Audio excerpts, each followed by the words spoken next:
Ang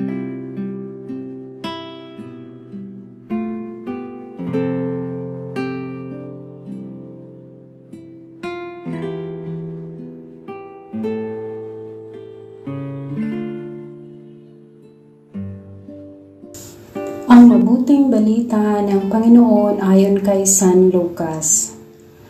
Noong panahong iyon, nakatayo si Jesus sa baybayin ng lawa ng Genesaret.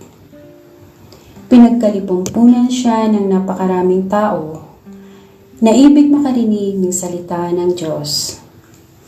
May nakita siyang dalawang bangka sa baybayin.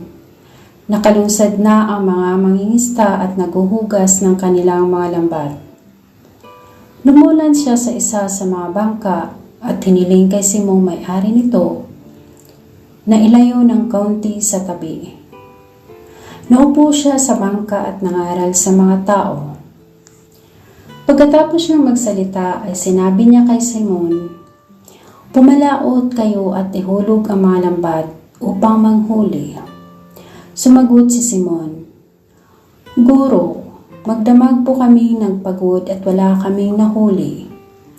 Ngunit dahil sa sinabi ninyo, ihuhulog ko ang mga lambat."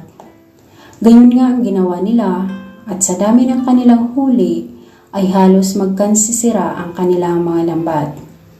Kaya't kinawayan nila ang kanilang mga kasamahang nasa ibang bangka upang patulong at lumapit naman ang mga ito. Napuno ang dalawang bangka na halos lumubog. Nang makita iyon ni Simon Pedro, siya ay nagpatira pa sa paanan ni Jesus at nagsabi, "Lumayo po kayo sa akin, Panginoon, sapagkat ako'y makasalanan." Nang gilala siya at ang kanyang mga kasama, dahil sa dami ng kanilang huli, gayon din sina Santiago at Juan, mga anak ni Zebedeo, na mga kasosyo ni Simon. At sinabi ni Jesus kay Simon, "Huwag kang matakot. Mula ngayon, mamamalakaya ka ng mga tao."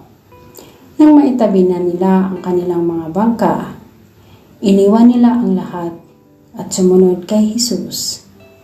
Ang mabuting balita ng Panginoon.